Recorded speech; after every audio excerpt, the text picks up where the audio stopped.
Very good morning to all of you. So today we are just going to start a new chapter of our class and that is chapter 7 and इस chapter में mostly हम लोग weather climates के बारे में पढ़ेंगे।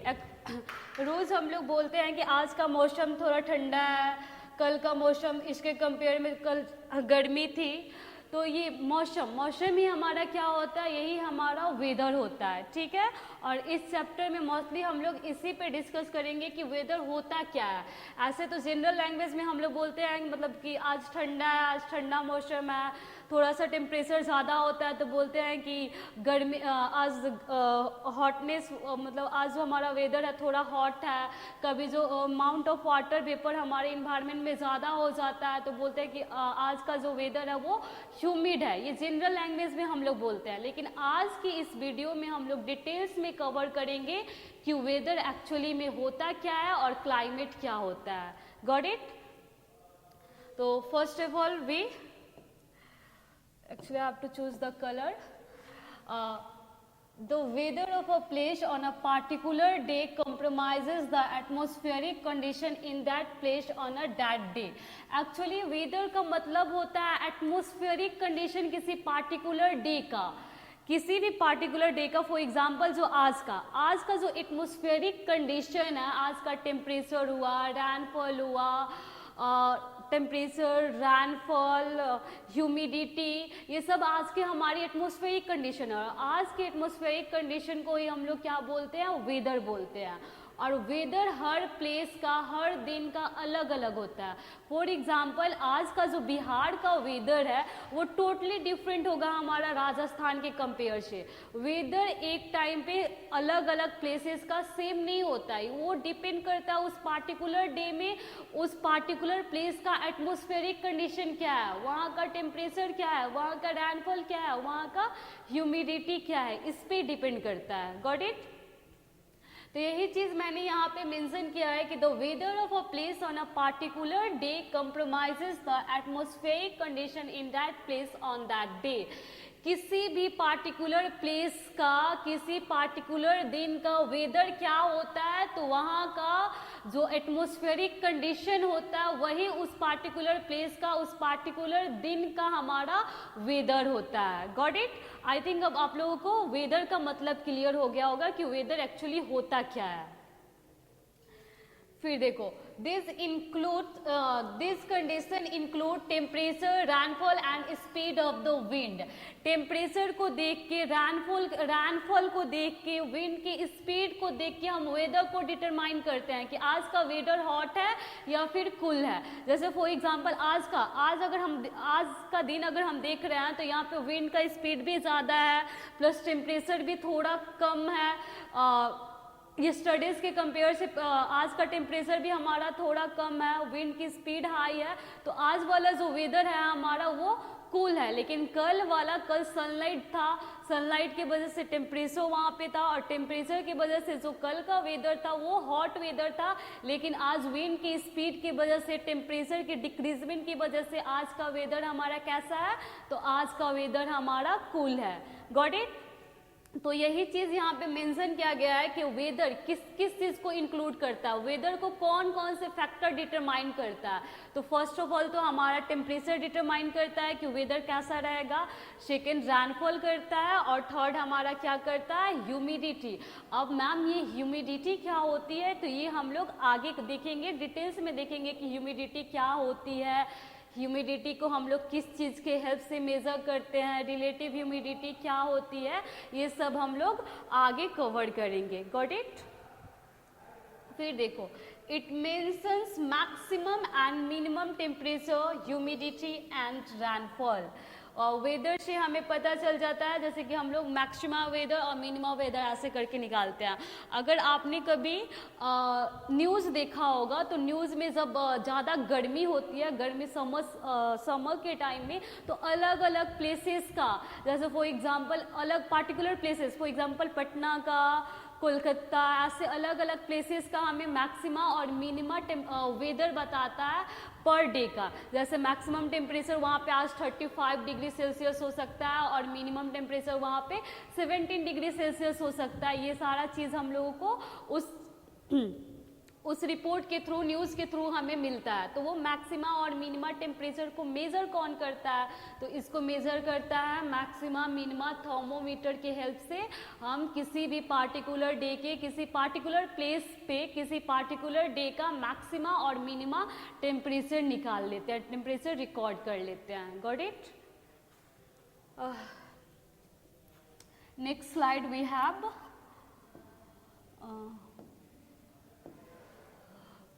all weather changes are caused due to the sun. The weather is hot when the sun shine brightly. The weather is cold when the sun cover with a cloud. अब ये जो weather है इसको actually determine कौन करता है कि आज का दिन थोड़ा गर्मी होगी, हॉट होगी, नेक्स्ट डे हमारा जो वेदर होगा वो थोड़ा कूल होगा। तो ये हॉटनेस और ये कोल्डनेस जो है वेदर को, उसको डिटरमाइन कौन करता है? उसको डिटरमाइन करता है सनलाइट। अगर सनलाइट अच्छे से प्रेजेंट होता है, अच्छे से राइज करता है, क्लाउड से कवर नहीं करता, अगर क्लाउड से हमारा सनलाइट कवर नहीं हुआ रहता है तो डायरेक्टली वो एक्सपोज होता है अर्थ पे। तो उसके वजह से जो सनलाइट होता है वो यहाँ का टेम्परेचर को इंक्रीज कर देता है, और जब टेम्परेचर इंक्रीज हो जाती है तो हॉटनेस वाला वेदर आता है। और वहीं पे कभी हमारा जो सनलाइट होता है वो क्लाउड से कवर हो जाता है और वो पार्शियली एक्सपोज होता है, टोटली एक्सपोज नहीं होता। तो सनलाइट जो होता है वो ब्राइट नहीं होता और अधिक मतलब मोर अमाउंट में सनलाइट अर्थ पे नहीं आ पाता है। तो जो हमारा टेम्परेचर होता है वो हमारा टेम्परेचर कैसा होता है? वो हमारा कूल होता है। तो ये जो वेदर है हॉटनेस वाला, कोल्डनेस वाला, इसको डिटरमाइन कौन कर रहा है? तो इसको डिटरमाइन कर रहा है हमारा सनलाइट। Got it? तो अगर आपसे कोई पूछ रहा है कि ओवरऑल वेदर को डिटरमाइन कौन करता है कि आज के दिन गर्मी होगी या फिर ठंडा होगा, ये ओवरऑल कौन डिसाइड करता है? तो ये ओवरऑल हमारा सन डिसाइड करता है। ये किस पे डिपेंड करता है? सनलाइट पे। अगर सन हमारा अगर ब्राइटली साइन करता है तो उस दिन हमारा क्या होता है? गर्मी होता है। अगर ब्राइटली साइन नहीं करता, अधिक अमाउंट में सनलाइट अर्थ पे नहीं आता है, तो फिर क्या होता है? फिर यहाँ पे ज़्यादा ठंडा होता है। Got it? Next slide we have maxima and minima temperature. तो maxima temperature for any particular day is reached sometime in a afternoon.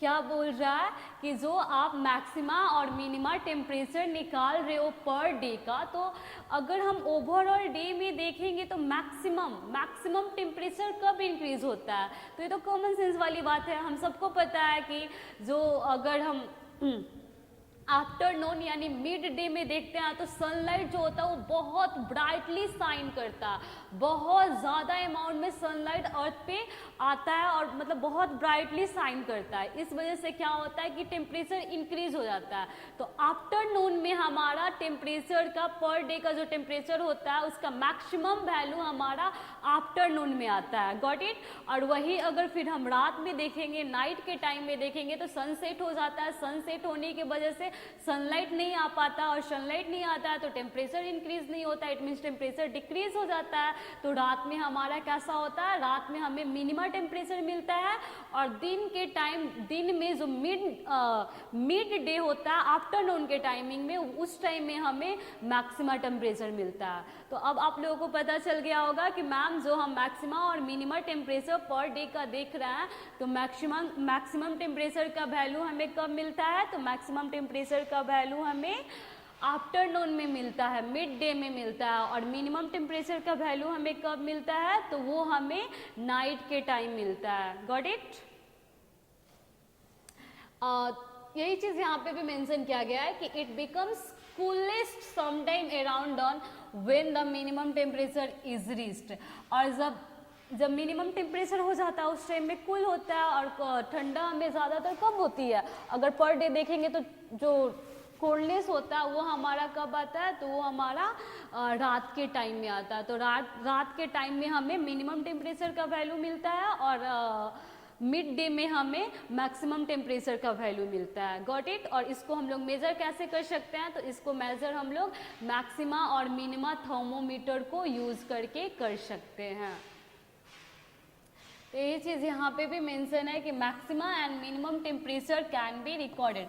अब ये तो क्वेश्चन राइज हो सकता है ना, सिंपल सा बात है कि मैम आप मैक्सिमम टेम्परेचर बता दें कि हम मिड डे में हमें मिल जाएगा और मिनिमम टेम्परेचर हमें रात के टाइम में मिल जाएगा, लेकिन इसको मेज़र कैसे करेंगे हम, तो इसको मेज़र हम लोग करते हैं मैक्सिमा मिनिमम टेम्परेचर को हम लोग मेज़र करते हैं मैक्सिमा मिनिमा थर्मोमीटर के हेल्प से, गॉट इट। अब ये मैक्सिमा मिनिमम थर्मोमीटर कैसा दिखता है, कैसे काम करता है, ये हम लोग नेक्स्ट स्लाइड में अब भी देखेंगे।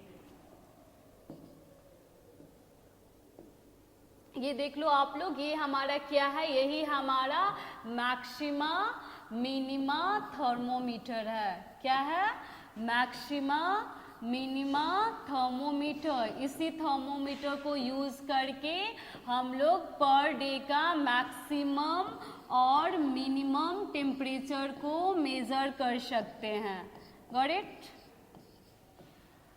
ये कैसा है, तो अगर आप इसके शेप को देखोगे तो यू शेप में होगा और इसमें दो आर्म्स दिखता है, एक ये लेफ्ट साइड के तरफ और एक राइट साइड के तरफ। एक आर्म इसका मैक्सिमम टेम्परेचर को मेजर करता है और एक आर्म इसका मिनिमम टेम्परेचर को मेजर कर सकता है। सब लोग यहाँ पे कंसंट्रेट करके देखना कैसा होता है हमारा मैक्सिमम मिनिमम थर्मोमीटर, तो यू शेप में होता है। इसके पास दो आर्म्स होते हैं, एक लेफ्ट साइड में और एक राइट साइड में।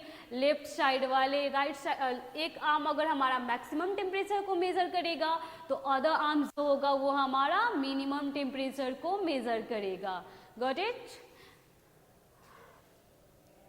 फॉर एग्जाम्पल मान लो कि ये 50 दिखा रहा है, तो ये हमारा मैक्सिमम टेम्परेचर हो गया, तो उस दिन का 30 ये हमारा मिनिमम टेम्परेचर हो गया। अगर ये हमारा 40 मैक्सिमम हो गया किसी पार्टिकुलर डे का टेम्परेचर, तो उस दिन का अगर यहाँ पे जो लेबलिंग आएगा, फॉर एग्जाम्पल 10 भी आ सकता है, 20 भी आ सकता है, तो ये वाला जो आर्म है हमारे राइट साइड वाला वो हमारा क्या शो किया, तो वो हमारा मिनिमम टेम्परेचर शो किया। बस यहाँ पे मेरे कहने का एक ही कॉन्सेप्ट है कि ये जो मैक्सिमम मिनिमम थर्मोमीटर होता है वो यू शेप में होता है और इसके पास दो आर्म्स होते हैं। एक आर्म्स अगर मैक्सिमम टेम्परेचर को मेजर कर रहा है तो अदर आर्म्स जो होगा वो हमारा मिनिमम टेम्परेचर को मेजर करता है, गॉट इट। आई थिंक अब ये क्लियर हो गया होगा। So move to the next slide. It consist of, जो मैंने बोला वही चीज मेंशन किया गया है, it consist of U shaped tube with a bulbs at the tops of each arm.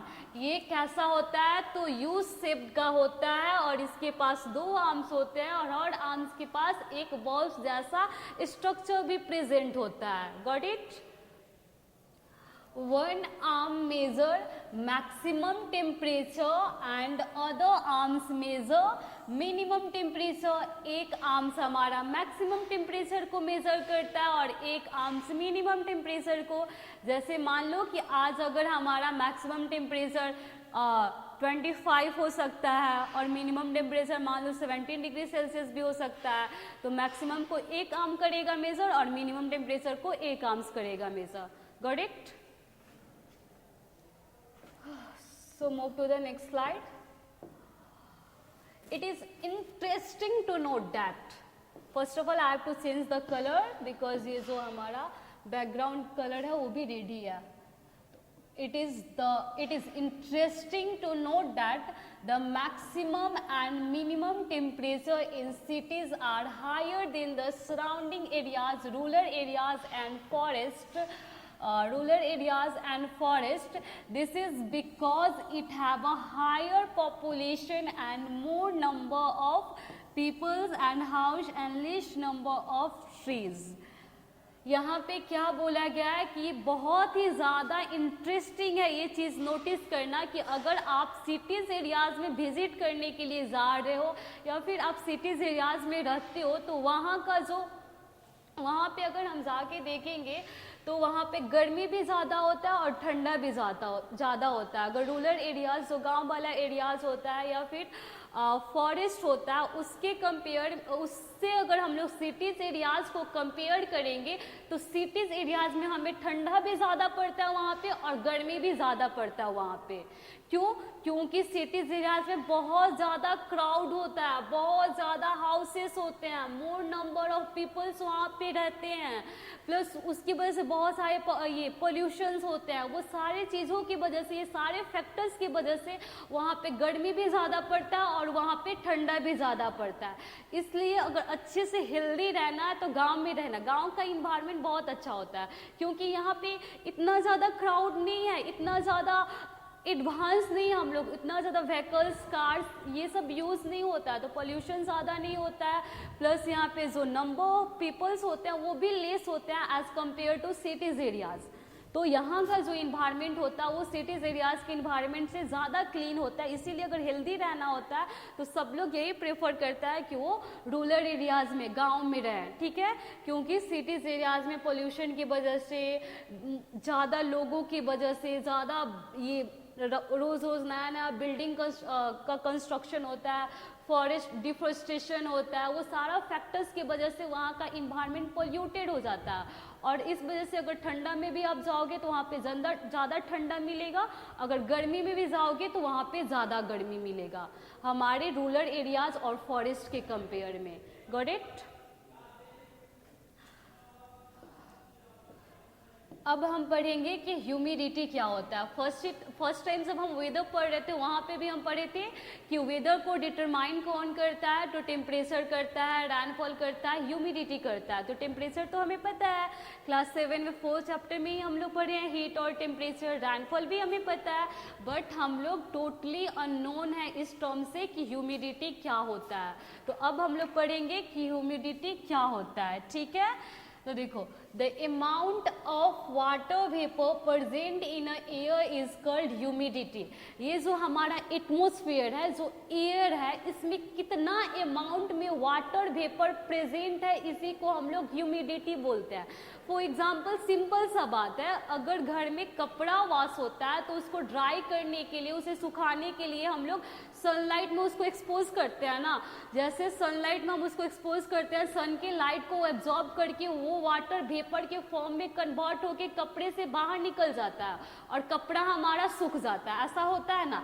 लेकिन वो जो वाटर वेपर के फॉर्म में निकलता है वो तो जाके हमारे एटमॉस्फेयर में रहता है। तो कितना अमाउंट में वाटर वेपर हमारे एटमॉस्फेयर में प्रेजेंट है, इसी टर्म को हम लोग क्या बोलते हैं, तो इसी को हम लोग ह्यूमिडिटी बोलते हैं। Got it? तो आई थिंक अब आप लोगों का ह्यूमिडिटी क्लियर हो गया होगा कि ह्यूमिडिटी क्या होता है। तो amount of water vapour present in a air is known as a humidity. Got it? It is a capacity of a air to hold water. It increases with a rise in a temperature. Humidity क्या है? Capacity होता है air का water को hold करने का, ठीक है। और जैसे जैसे टेम्परेचर इंक्रीज होता है, फॉर एग्जांपल मान लो कि अगर 27 डिग्री सेल्सियस टेम्परेचर है तो अभी हमारे एटमॉस्फेयर को एटमॉस्फेयर ह्यूमिडिटी मान लो वाटर वेपर, मान लो सपोज दैट कि 2 लीटर वाटर वेपर को वो होल्ड कर सकता है। लेकिन जैसे हम लोग टेम्परेचर को इंक्रीज करके 27 से 35 करेंगे तो इसका जो होल्डिंग कैपेसिटी है वाटर वेपर का वो भी इंक्रीज हो जाता है और वो 2 से 4 लीटर हो जाएगा। तो यहाँ पे मेरे कहने का मतलब क्या है कि जो ह्यूमिडिटी है, अमाउंट ऑफ वाटर वेपर जो हमारे एटमॉस्फेयर में प्रेजेंट होता है, ये टेम्परेचर के साथ वैरी करता है। अगर आपका कम टेम्परेचर है तो कम ह्यूमिडिटी हमारे एटमॉस्फेयर में रहता है, अगर ज़्यादा टेम्परेचर है तो हमारे एटमॉस्फेयर में ज़्यादा ह्यूमिडिटी हो सकता है। Got it? Next slide we have, and in this slide we will learn about relative humidity. अब ये relative humidity क्या है, तो फर्स्ट ऑफ ऑल तो हम रीड करेंगे कि relative humidity क्या होता है, उसके बाद एक्सप्लेन करेंगे। Relative humidity is the ratio of amount of water vapor present in the air at a specific temperature to the maximum water vapor that air can be hold at a temperature. It is represented in the terms of percentage as a relative humidity depends on the temperature. So if the value of temperature keeps changing, then the temperature humidity will be also changes. ये क्या बोल रहा है कि relative velocity relative humidity क्या होता है। तो इसको समझने के लिए ये एक्चुअली रेशियो है। Wait for minute. Relative humidity क्या है, तो ये रेशियो है। जैसे मान लो कि अगर अभी जिस एटमॉस्फेयर में है उसमें मान लो कि जो ह्यूमिडिटी का वैल्यू है वो हमारा 30 है, ठीक है, लेकिन इतना टेम्परेचर पे सपोज दैट अभी का टेम्परेचर जो है हमारा वो 27 डिग्री सेल्सियस है, गॉट इट। और इस टेम्परेचर पे इस टेम्परेचर पे जो हमारा एटमॉस्फेयर है वो लगभग 2 लीटर, सपोज दैट मैंने बोला एग्जैक्ट वैल्यू नहीं होता, मान लो कि लगभग 2 लीटर वाटर वेपर को होल्ड कर सकता है, मैक्सिमम ये 2 लीटर को होल्ड कर सकता है। इस 27 डिग्री टेम्परेचर पे मैक्सिमम ये 2 लीटर को होल्ड कर सकता है, वाटर वेपर को एटमॉस्फेयर में होल्ड कर सकता है। ये एग्जैक्ट वैल्यू नहीं है, ये हमारा क्या है, समझाने के लिए मैंने बस इसको सपोज किया है। यहाँ पे मेरे को लिख दे दो। तो मैक्सिमम मान लो कि 2 लीटर किया है, लेकिन इतना मैक्सिमम 2 लीटर कर सकता है, लेकिन इतना ज़्यादा वाटर वेपर हम लोग वाटर यूज़ नहीं किए, इतना ज़्यादा वाटर वेपर हमारे एटमॉस्फेयर में प्रेजेंट नहीं है। मान लो कि अभी 1.5 लीटर प्रेजेंट है, ठीक है, और मैक्सिमम इस टेम्परेचर पे कितना हो सकता है, तो 2 लीटर हो सकता है। तो रिलेटिव ह्यूमिडिटी हमारा क्या होता है, रिलेटिव ह्यूमिडिटी हमारा जो वाटर वेपर हमारे एटमॉस्फेयर में प्रेजेंट है प्लस जो मैक्सिमम वाटर वेपर उस टेम्परेचर पे हमारा एटमॉस्फेयर होल्ड कर सकता है उसका रेशियो होता है। तो रिलेटिव वेलोसिटी कुछ नहीं होता है, रिलेटिव वेलोसिटी हमारा क्या होता है, रिलेटिव वेलोसिटी हमारा जो अभी का वाटर वेपर, जो अभी का वाटर वेपर हमारे एटमॉस्फेयर में रहता है, रिलेटिव वेलोसिटी क्या होता है, तो मैक्सिमम वाटर वेपर उस टेम्परेचर पे हमारा एटमॉस्फेयर जितना होल्ड कर सकता है उसका, और प्लस जो हमारा प्रेजेंट होता है वाटर वेपर उसके रेशियो को हम लोग क्या बोलते हैं, तो उसके रेशियो को हम लोग रिलेटिव ह्यूमिडिटी बोलते हैं, गॉट इट। और इस रिलेटिव ह्यूमिडिटी को हम लोग किसके थ्रू मेजर कर सकते हैं, तो इस रिलेटिव ह्यूमिडिटी को हम लोग, एक इंस्ट्रूमेंट है उस इंस्ट्रूमेंट को हम लोग क्या बोलते हैं, हाइग्रोमीटर, इसी के थ्रू हम लोग रिलेटिव ह्यूमिडिटी को मेजर कर सकते हैं। रिलेटिव ह्यूमिडिटी हमारा क्या होता है, तो रिलेटिव ह्यूमिडिटी हमारा रेशियो होता है अमाउंट ऑफ वाटर वेपर जो प्रेजेंट होता है plus amount of water plus maximum amount of water जो हमारा एटमॉस्फेयर इस किसी पार्टिकुलर टेम्परेचर पे होल्ड कर सकता है उसका रेशियो होता है। और उस चीज़ को हम लोग किसके थ्रू मेजर कर सकते हैं, तो उसको हम लोग हाइग्रोमीटर इंस्ट्रूमेंट के थ्रू मेजर कर सकते हैं। ये देख लो, ये हमारा एग्जैक्टली कैसा दिखता है, तो क्लॉक जैसा दिख रहा है ना, गॉट इट। तो आई थिंक अब आपका क्लियर हो गया होगा कि रिलेटिव ह्यूमिडिटी क्या होता है, रिलेटिव ह्यूमिडिटी क्या होता है, और इसको हम लोग किसके थ्रू मेजर करते हैं, got it.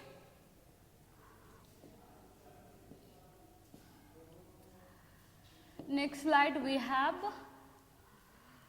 we must have experienced that your sweat does not evaporate easily when the humidity is high. This makes we feel sticky and uncomfortable. Evaporation become lower if the air already contains large amount of water vapor in it. ये क्या बोल रहा है कि आप लोगों ने experience किया होगा कि जिस दिन गर्मी के दिनों में जनरली हम लोग ये चीज़ एक्सपीरियंस करते हैं कि जो हमारा स्वेट होता है वो ड्राई ही नहीं होता है।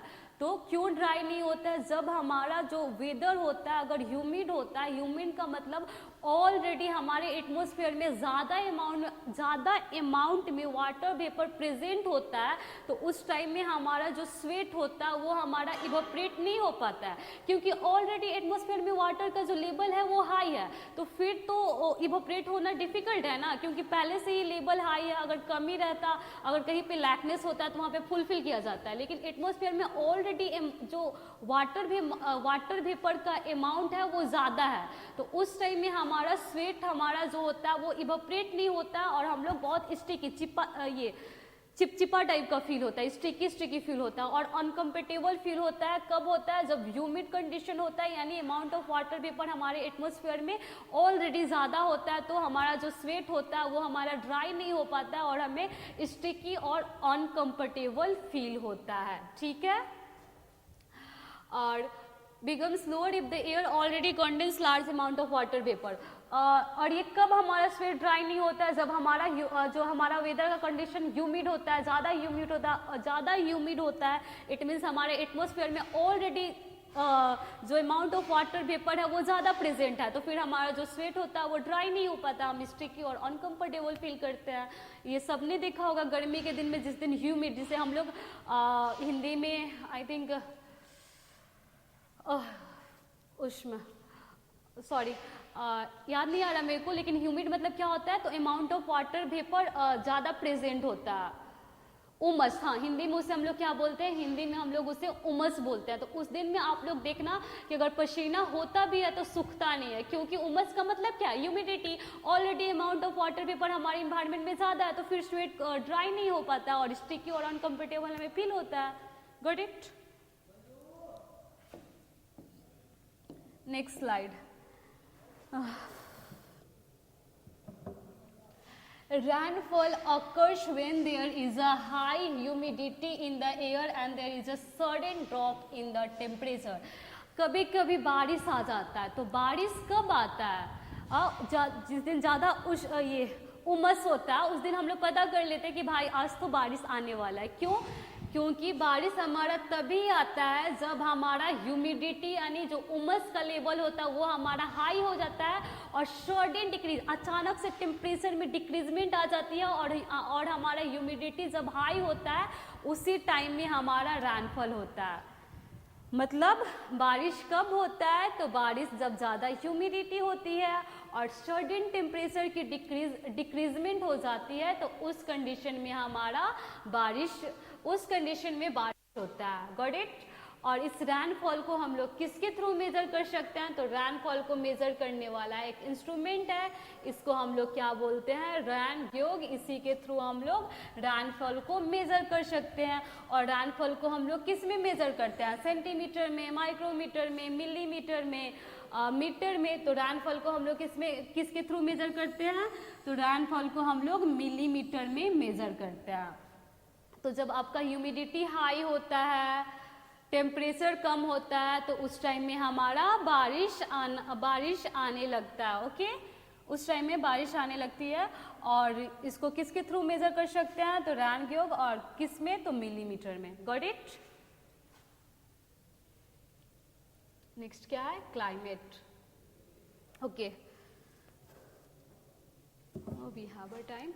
अब क्लाइमेट, वेदर और क्लाइमेट। फर्स्ट ऑफ ऑल जब मैंने ये वीडियो स्टार्ट किया तभी मैंने बोला कि आज के क्लास में हम देखेंगे कि वेदर में और क्लाइमेट में क्या डिफरेंस होता है। तो पार्टिकुलर डे का जो एटमॉस्फेरिक कंडीशन होता है वो हमारा वेदर होता है, और इसी वेदर को लंबे टाइम तक हम एब्जॉर्ब करके एक एवरेज लेते हैं, वही एवरेज हमारा क्लाइमेट होता है। फॉर एग्जाम्पल अगर हम राजस्थान देखें तो राजस्थान में अगर डे बाय डे देखेंगे तो हम रियलाइज करेंगे कि रोज वहाँ पे हॉटनेस मतलब ज़्यादा गर्मी होता है, ठीक है। तो उसको जब हम लोगों ने लंबे टाइम एब्जॉर्ब करके जो एवरेज लिया तो हमने देखा कि वहाँ का क्लाइमेट कैसा है, तो हॉट क्लाइमेट है। फॉर एग्जाम्पल यहीं पे अगर हम चले जाए दार्जिलिंग साइड में, तो वहाँ पे अगर हम रोज का वेदर देख रहे हैं तो ठंडा रह रहा है, ज़्यादा कोल्ड रह रहा है। तो उसको अगर लंबे टाइम्स को एब्जॉर्ब करके उसका एवरेज हम लेंगे तो वहाँ पे कैसा क्लाइमेट हमें मिलेगा, तो कोल्ड। तो हम बोल देंगे कि वहाँ का क्लाइमेट कैसा है, कोल्ड है, और राजस्थान का क्लाइमेट कैसा है, तो वहाँ का क्लाइमेट हॉट है। तो क्लाइमेट क्या है, तो वेदर को लंबे टाइम तक आप एब्जॉर्ब करो, वेदर को लंबे टाइम तक आप एब्जॉर्ब करो और उसका एवरेज लोगे, तब आपको क्या मिलेगा, तब आपको क्लाइमेट मिलेगा। Got it? जैसे अगर राजस्थान में देख ले तो मान लो कि आज गर्मी है, कल में भी ठंडा हो सकता है थोड़ा सा, परसों गर्मी, फिर उसके बाद गर्मी, उसके बाद गर्मी। तो जब उसका हम एवरेज लेंगे तो उसका एवरेज हमारा क्या आएगा, उसका एवरेज हमारा हॉट ही आएगा। तो हम बोलेंगे कि हाँ भाई यहाँ पे गर्मी ज़्यादा होता है। लेकिन अगर दार्जिलिंग साइड में चले गए तो उसका रोज़ का वेदर हम देख रहे हैं कि ज़्यादा वहाँ तक अधिकतर वहाँ पे कैसा वेदर रह रहा है, तो कूल वेदर रह रहा है। तो वहाँ का क्लाइमेट क्या है, तो वहाँ का क्लाइमेट हमारा कोल्ड है। Got it. तो अब देखो क्लाइमेट क्या होता है। तो the average weather pattern taken over a long time say 25 year, it is called a climate of that place. मतलब एवरेज लगभग 25 साल के वेदर की एवरेज को जब आप लेते हो और जो रिजल्ट आता है आपका, गर्मी आए ठंडा है, वो उस पार्टिकुलर प्लेस का क्या होता है, उस पार्टिकुलर प्लेस का वो हमारा क्लाइमेट होता है। और वेदर हमारा क्या था, तो वेदर हमारा सिर्फ किसी पार्टिकुलर डे का एटमॉस्फेरिक कंडीशन था। लेकिन हमारा क्लाइमेट क्या है, तो ये लंबे टाइम का जो एवरेज का जो रिजल्ट आता है वो हमारा क्या होता है, वो हमारा क्लाइमेट होता है। और क्लाइमेट किस किस चीज पर डिपेंड करता है, ये देखिए।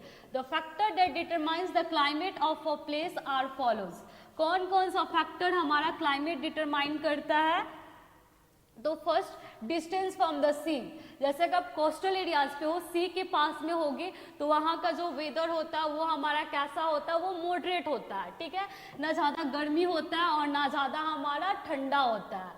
ठीक है, प्लस फिर इक्वेटर से आप कितने डिस्टेंस पे हो, ये भी आपका ये रोल प्ले करता है। अगर ज़्यादा इधर पोल पे रहते हो आप लोग, तो वहाँ पे क्या होता है, ठंडा कोल्ड वाला क्लाइमेट होता है। तो डिस्टेंस फ्रॉम द इक्वेटर भी हमारा क्लाइमेट डिटरमाइन करता है। विंड का डायरेक्शन, विंड किस डायरेक्शन में मूव कर रहा है, विंड का डायरेक्शन भी हमारा क्लाइमेट को डिटरमाइन करता है। टेम्परेचर डिटरमाइन करता है। रैनफॉल, ह्यूमिडिटी, रैनफॉल कितना है उस प्लेस में, कितना ज़्यादा रैनफॉल को हम लोग मेजर करते हैं ना, तो उस पार्टिकुलर प्लेस में एनुअली कितना रैनफॉल होता है, क्या ह्यूमिडिटी है, ये सारा चीज़ हमारा क्लाइमेट को डिटरमाइन करता है। Height above the sea level and higher you go the cooler it becomes. और जो सी लेवल का जो हाइट होता है वो हाइट भी डिटरमाइन करता है। अगर आप सी लेवल से हाइट की तरफ मूव करोगे तो आपको कूलर रीजन मिलने लगेगा। मतलब क्या करने का मतलब क्या है कि सी लेवल से अगर आप आगे जाओगे तो आपको कैसा रीजन मिलेगा, कैसा क्लाइमेट मिलेगा, तो कोल्ड मिलेगा। तो ये सारा चीज़ हमारा किसको डिटरमाइन करता है, तो क्लाइमेट को डिटरमाइन करता है। तो आज के वीडियो में हम लोग यहीं तक कवर करेंगे। अभी मैं 2 मिनट के अंदर में रिकैप कर दे रही हूँ कि आज हमने क्या क्या पढ़ा है। तो आज का हमारा मेन कॉन्सेप्ट था वेदर और क्लाइमेट का डिफरेंस। तो वेदर क्या होता है, तो वेदर हम डे बाय डे एनालाइज करते हैं।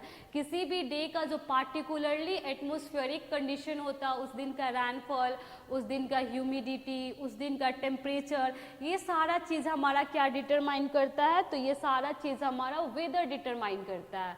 Got it. फिर ये ह्यूमिडिटी क्या होती है, तो अमाउंट ऑफ वाटर वेपर जो हमारे एटमॉस्फेयर में प्रेजेंट होता है उसी को हम लोग ह्यूमिडिटी बोलते हैं। फिर रिलेटिव ह्यूमिडिटी क्या होती है, तो रिलेटिव ह्यूमिडिटी रेशियो होता है maximum amount of water vapour किसी पार्टिकुलर टेम्परेचर पे एटमॉस्फेयर जितना होल्ड कर सकता है उसका, प्लस जितना वाटर वेपर उस टेम्परेचर पे उस एटमॉस्फेयर में प्रेजेंट रहता है उसके रेशियो को हम लोग रिलेटिव ह्यूमिडिटी बोलते हैं। और इसको हम लोग मेज़र कैसे करते हैं, तो हाइग्रोमीटर के थ्रू करते हैं। फिर हमने देखा कि कि अगर हम रूरल एरियाज़ और ये फॉरेस्ट में देखेंगे तो यहाँ पे हमारा ठंडा में जब उतना ज़्यादा ठंडा भी नहीं होता, गर्मी में उतना ज़्यादा गर्मी भी नहीं होता है। लेकिन सिटीज़ एरियाज़ में हमारा ठंडा में भी बहुत ठंडा होता है और गर्मी में भी बहुत गर्मी होता है, क्योंकि पोल्यूशन की वजह से, बहुत ज़्यादा क्राउड की वजह से, ये सारे रीज़न थे, उसकी वजह से वहाँ पे ठंडी में भी ज़्यादा ठंडी और गर्मी में भी ज़्यादा गर्मी होता है। ठीक है। फिर हमने देखा कि क्लाइमेट क्या होता है, तो उसी वेदर को आप अगर लंबे टाइम तक लगभग 25 ईयर्स आप एब्जॉर्ब करोगे, फिर उसका जो एवरेज निकालोगे और जो रिजल्ट आएगा वही हमारा उस पार्टिकुलर प्लेस का क्या होता है, तो क्लाइमेट होता है। ठीक है। और फिर ये जो क्लाइमेट होता है वो किस पे डिपेंड करता है, तो ये हमारा डिपेंड करता है टेम्परेचर पे डिपेंड करता है, इक्वेटर से आप कितना दूर प्रेजेंट हो, सी से कोस्टल एरियाज में हो कि नहीं हो, ये सारा चीज़ हमारा डिटरमाइन करता है किसी भी पार्टिकुलर प्लेस का क्लाइमेट क्या होगा। ओके। सो आज के लिए इतना ही। Thank you, have a nice day.